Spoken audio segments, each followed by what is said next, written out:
بسم اللہ الرحمن الرحیم۔ السلام علیکم، میں ہوں رابیل زہرا، آپ کی اردو کی معلمہ۔ آج ہم پڑھنے جا رہے ہیں ششم جماعت سے وطنیت میں سے سبق حوالدار لالک جان شہید، اور اس سبق میں سے ہم کیا سیکھیں گے؟ تو آگے بڑھنے سے پہلے یہ ایک عبارت ہے، ایک مختصر کہانی ہے، آپ اسے سنیے، میں پڑھتی ہوں، آپ سنیے۔ سائم، کیا تم نے اپنا ہوم ورک مکمل کر لیا؟ آپی نے کمرے میں داخل ہوتے ہوئے پوچھا۔ نہیں آپی، اس نے موبائل فون کی اسکرین سے نظریں ہٹائے بغیر جواب دیا۔ آپی نے اسے سمجھاتے ہوئے کہا، دیکھو میرے بھائی، ابھی تمہارا طالب علمی کا زمانہ ہے، اسے ضائع کرنے کے بجائے علم کے حصول اور تعمیری کاموں میں گزارنا چاہیے تاکہ قابل انسان بن سکو اور اپنا مستقبل سنوارو اور اپنی قابلیت سے دوسروں کے کام آ سکو۔ سائم اب آپی کی باتیں دلچسپی سے سن رہا تھا، اور صرف تمہیں ہی نہیں بلکہ ہم سب ہی کو وقت جیسی قیمتی دولت کی اہمیت کو سمجھنا چاہیے۔ جی آپی، مجھے آپ کی باتیں سمجھ میں آ گئی۔ آج جو سازگار ماحول اور مواقع دستیاب ہیں، مجھے ان کا فائدہ اٹھا کر پوری محنت اور لگن سے اپنی پڑھائی پوری کرنی چاہیے اور وقت کا درست استعمال کرنا چاہیے، سائم نے خوش ہوتے ہوئے کہا۔ شاباش میرے بھائی، آپی نے سائم کی پیٹھ تھپتھپاتے ہوئے کہا۔ تم اپنے سارے دوستوں تک بھی یہ پیغام پہنچانا کہ سوشل میڈیا، موبائل گیمز اور دیگر فضول کاموں میں اپنا وقت برباد نہ کریں۔ ہمارا فرض ہے کہ جو وقت ہمیں ملا ہے اسے غنیمت جان کر بہتر طریقے سے استعمال کریں۔ یقیناً آپ نے کہانی سنی اور آپ لطف اندوز ہوئے ہوں گے۔ کیا اس کہانی کو دیکھے بغیر آپ مجھے بتا سکتے ہیں یہ کہانی کس کے متعلق تھی اور اس میں کون گفتگو کس سے کر رہا تھا؟ جی ہاں، اس میں سائم اپنی بہن سے گفتگو کر رہا تھا اور سائم کی بہن اسے وقت ضائع کرنے سے بچنے اور وقت کو صحیح استعمال کرنے کے متعلق بتا رہی تھی۔ آپ نے کیا اس سے پہلے تقریر کے مقابلوں میں حصہ لیا ہے؟ اور اگر تقریر کی ہے تو کس موضوع پر کی ہے؟ یا اگر آپ نے کسی پروگرام میں حصہ لیا ہو اور تقریر سنی ہو تو کس موضوع پہ سنی تھی؟ بتائیے۔ جی آگے بڑھتے ہیں۔ لائبریری میں پڑھنے کے دوران آپ کا پسندیدہ موضوع کون سا رہا اور آپ کو کون سی کتابیں زیادہ شوق سے پڑھنے کا جی چاہتا تھا؟ جی ہاں، آج ہم سیکھنے جا رہے ہیں سننا اور بولنا۔ یہ دونوں ایسی مہارتیں ہیں جن کا آپس میں گہرا تعلق ہے، جیسے پڑھنا اور لکھنا کا آپس میں گہرا تعلق ہے۔ اگر ہم حروف کی بناوٹ پر غور کرتے ہوئے پڑھیں گے تو ہمیں لکھنے میں مسئلہ نہیں ہوگا اور املا کی اغلاط بھی نہیں ہوں گی۔ اسی طرح اگر ہم صحیح سنیں گے تو ہم صحیح بولیں گے۔ جب آپ نے دیکھا ہوگا کہ اکثر جب ہم کوئی دوسری زبان سیکھتے ہیں، جیسے انگریزی یا جرمن، کوئی بھی زبان، تو ہم اسے زیادہ سے زیادہ سنتے ہیں۔ اگر آپ نے دیکھا ہو کہ آپ سے جو بڑے بہن بھائی کسی بیرون ملک جانے کی کوشش کر رہے ہیں اور وہ ایک کورس ہوتا ہے آئٹس، وہ کرنا چاہ رہے ہیں جس میں ہم دوسری زبان سیکھتے ہیں، تو وہ سب سے زیادہ اس کو پہلی جو مہارت ہے وہ سنتے ہیں۔ جب ہم کسی لفظ کو سنتے ہیں تبھی ہم اس کی لفظ کی صحیح ادائیگی کر سکتے ہیں۔ صحیح ادائی کرنے کے لیے سننا اور صحیح سننا بہتر ہے۔ کسی بھی نظم اور نثر پارے کا مفہوم درست تلفظ، آہنگ، حرکات و سکنات کے ساتھ بیان کر سکیں، یہ ہے ہمارا پہلا حاصل تعلم۔ ہم جب کسی نظم اور نثر پارے کو سننے کی اہلیت رکھیں گے، سننے کی اہلیت میں بھی دو چیزیں آتی ہیں۔ نمبر ایک کہ آپ نے صرف سن لیا، حروف آپ کے کانوں پہ چلے گئے۔ نمبر دو کہ آپ نے جو حروف سنے آپ نے ان کو سمجھا بھی۔ اگر میں پشتو زبان کا کوئی لفظ یہاں پہ بولتی ہوں، میں شاید غلط بھی ہو سکتی ہوں، کہ اچھا کو پشتو میں شاید سیدہ کہتے ہیں۔ دیکھیے، کیونکہ میں نے سنا اس کو صحیح طرح سے نہیں تو مجھے اس کی ادائی میں بھی مسئلہ ہوگا۔ تو اگر میں پڑھوں گی کہ لکھے ہوئے سے میں اگر بولنا سیکھوں گی اور میں دیکھوں گی کہ سیدہ لکھا ہوا اس طرح ہے تو میں اسے شاید سیدہ پڑھ دوں، کہ پشتو زبان میں اچھے کو سیدہ کہتے ہیں۔ دیکھیے، لکھ کے مجھے بولنا نہیں آئے گا، اگر یا پڑھ کے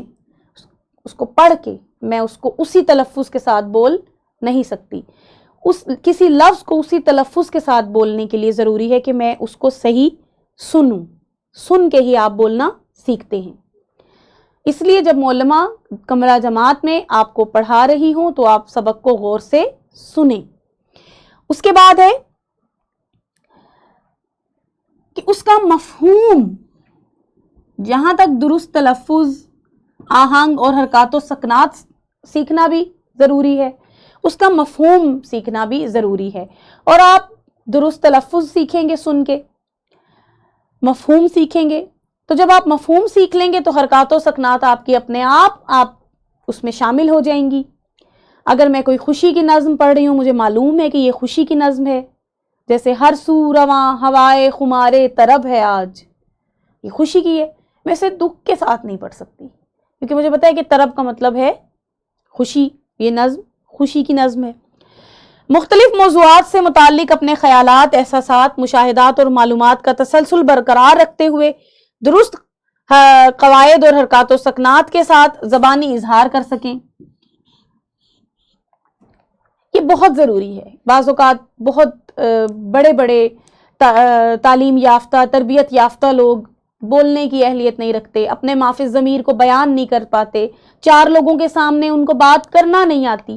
تو یہ اگر آپ سیکھتے چلے جا رہے ہیں اور آپ نے یاد کیا، لکھ لیا، سمجھا، لکھ لیا، بس آپ بیان کرنے کے قابل نہیں ہیں، تو پھر کیسے آپ اندازہ ہوگا کہ آپ کی شخصیت میں جو کچھ تعمیری تبدیلیاں آئی ہیں وہ کیا ہیں.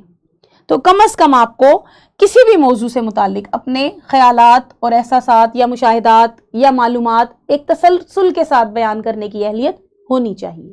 لیکن یہ اہلیت کیسے پیدا ہو سکتی ہے؟ سوال یہ ہے کہ اس اہلیت پہ ہم کام کیسے کر سکتے ہیں. تو ہمیں سب سے پہلے پتا ہونا چاہیے کہ نظم کو پڑھنے کا کیا طریقہ ہے اور نثر کو پڑھنے کا کیا طریقہ ہے. نظم کو پڑھنے کا طریقہ ہے کہ اسے ترنم، لے اور آہنگ کے ساتھ پڑھا جائے، اور نثر پارے کو پڑھنے کا طریقہ ہے کہ درست تلفظ، روانی اور حرکات و سکنات کے ساتھ پڑھا جائے. یعنی نظم اور نثر پڑھنے کے طریقے میں بھی فرق ہوتا ہے. اس کے بعد معیاری پڑھائی کیا ہے، یہ معلوم ہونا چاہیے ہمیں کہ کس طرح کسی بھی نثر پارے کا مفہوم درست تلفظ، آہنگ، حرکات و سکنات کے ساتھ آپ بیان کر سکتے ہیں. وہ کیا طریقہ ہے؟ یقیناً جب تک آپ اس نثر پارے کو پہلے آپ پڑھیں اور اسے توجہ سے پڑھیں، اور آپ کو معلوم ہونا چاہیے کہ اس کے اندر کیا بات بیان کی گئی ہے. اسی طرح جب آپ کسی نثر پارے کو سنیں تو بھرپور توجہ سے سنیں. ایک تو دیکھیں کہ کن لفظوں کا استعمال بولنے والا کس طریقے سے کر رہا ہے، اور دوسرا آپ یہ دیکھیں کہ وہ کیا بات بیان کر رہا ہے. میری طرف سے آپ کو ایک گزارش ہے کہ آپ ضیاء محی الدین صاحب کی ویڈیوز بہت سنا کریں، اور ان کے تلفظ اور آہنگ اور انداز کو آپ کاپی کیا کریں. اس کے بعد مختلف موضوعات سے متعلق اپنے خیالات، احساسات اور مشاہدات کا تسلسل برقرار رکھتے ہوئے درست قواعد اور حرکات و سکنات کے ساتھ زبانی اظہار کس طرح کیا جا سکتا ہے، یہ بھی ہم سیکھتے ہیں. جی، آپ کو دو گروہوں میں تقسیم کیا جائے گا. ایک گروہ، اس میں جب ہم آپ کو دو گروہوں میں تقسیم کریں گے تو اس کے بعد ہم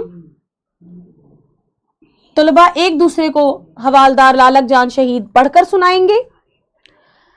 سبق حوالدار لالک جان شہید سن کر اس کے اہم نکات آپ نے بیان کرنے ہیں.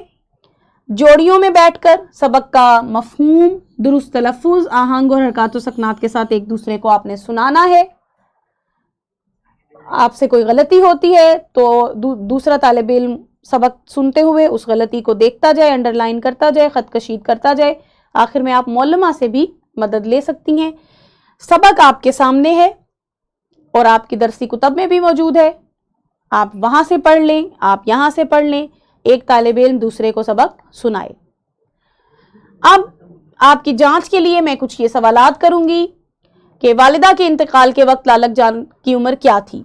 یعنی جو طلباء جوڑیوں میں بیٹھے ہیں وہ بھی ایک دوسرے سے سوالات کر سکتے ہیں تاکہ معلوم ہو جائے کہ سبق کا مفہوم کیا تھا. پڑھنے والا سننے والے سے سوال کر سکتا ہے اور سننے والا پڑھنے والے سے بھی سوال کر سکتا ہے. لالک جان کب پیدا ہوئے اور دشمن نے حوالدار کی چوکی پر کب حملہ کیا؟ اس کے جواب اس سبق میں موجود ہیں. تلاش کیجیے اور بتائیے. جی، اب دیکھتے ہیں. اب آپ کو مشقی سوالات پر غور کرنے کا وقت دیا جائے گا. ایک دفعہ مشقی سوالات پر غور کر لیجئے. ایک نے سبق پڑھا اور دوسرے نے سبق سنا. مشقی سوالات پر غور کرنے کے بعد میں ایک گیند کے ذریعے کسی بھی طالب علم کو منتخب کروں گی، پڑھنے والے کو یا سننے والے کو، اور پھر وہ ان سوالات کے جوابات اپنے الفاظ میں دے گا، سبق میں سے تلاش کر کے نہیں، بلکہ جو اس کو یاد رہا ہے سننے کے بعد اپنے الفاظ میں وہ ان سوالات کے جوابات دے گا۔ اور یہ ہیں سوالات، یہ آپ کی درسی کتب میں موجود ہیں۔ اس کے بعد یہ کثیر الانتخابی سوالات ہیں، یہ بھی آپ کی درسی کتاب میں موجود ہیں۔ آپ ان سوالات کے جوابات دیجئے، ویڈیو کو روکیے اور مکمل کیجئے۔ آگے بڑھتے ہیں۔ یقیناً سن کے جواب دینے کی مہارت اور پڑھ کر جواب دینے کی مہارت آپ میں پیدا ہوئی ہوگی۔ آپ اس کے علاوہ بھی، اپنے سبق کے علاوہ بھی کوئی چھوٹی چھوٹی کہانیاں اپنی کمرہ جماعت میں لا سکتے ہیں۔ ایک طالب علم کہانی پڑھے، دوسرا طالب علم کہانی سنے، اور سننے کے بعد اس کہانی میں سے سوالات کیے جائیں، یا اس کا مرکزی خیال پوچھا جائے، یا کسی کردار کے بارے میں پوچھا جائے، تاکہ معلوم ہو جائے کہ سننے کے بعد آپ جوابات دینے کی اہلیت رکھتے ہیں یا نہیں۔ آئندہ ملاقات ہوگی کسی نئے موضوع کے ساتھ انشاءاللہ۔ شکریہ۔